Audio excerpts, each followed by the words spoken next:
એટલે એસઆરપી બોલ્યા. એમાં આપણે કઈ ખરું ભલું થોડું તો કીધું નથી.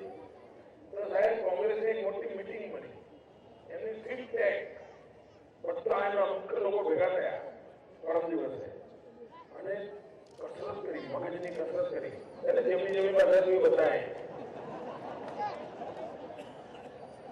અને પછી વિચાર કર્યો ગંભીરતાપૂર્વક આ મોદીને જડબાતોડ જવાબ આપવો જ જોઈએ. એટલે પછી એને ખાસ આંધ્રથી બધેથી બોલાયેલા બધાને મીટિંગ કરી, મોટી મીટિંગ કરી કે એસઆરપી નો જવાબ શું. એટલે એમણે શોધી કાઢ્યું માર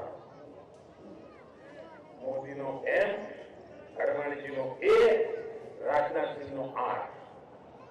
પાછું ટીવીમાં નિવેદન કર્યું કે ભાજપ એટલે માર માર માર.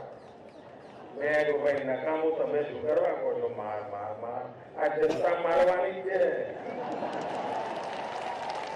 એમાં અમારે જરાય મહેનત કરેલ નથી. પણ મારે કોંગ્રેસના લોકોને કહેવું તો ઠીક નહીં ને કે આ મોદી જોડે થોડું મેચ થયું તો કરો જરા.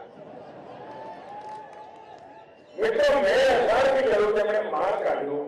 હવે જો મેં એસઆરપી કર્યું પણ સિનિયોરિટી નું ધ્યાન રાખ્યું છે ને, કોંગ્રેસ અધ્યક્ષનું નામ પહેલું મૂક્યું, મેં એસસી શરૂ કર્યું, તો એમણે ભાજપના રાજનાથસિંહનું નામ પહેલું મૂકવું જોઈએ. અને રાજનાથસિંહનું નામ પહેલું મૂકેલું શું થાય? રામ.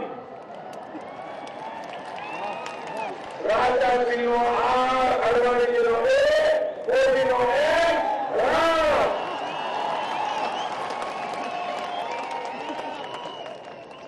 દોસ્તો, આ કોંગ્રેસ એની વોટ બેંકનો રાજકારણ એટલું ખતરનાક છે. એટલે રામ બોલવામાં તાવ આવ્યો, રામ બોલવામાં, એટલે એને માર કાઢ્યો. તો મેં કહ્યું મારે મારવાની જરૂર જ નથી, આ જનતા જનાર્દન જ મારવાની છે.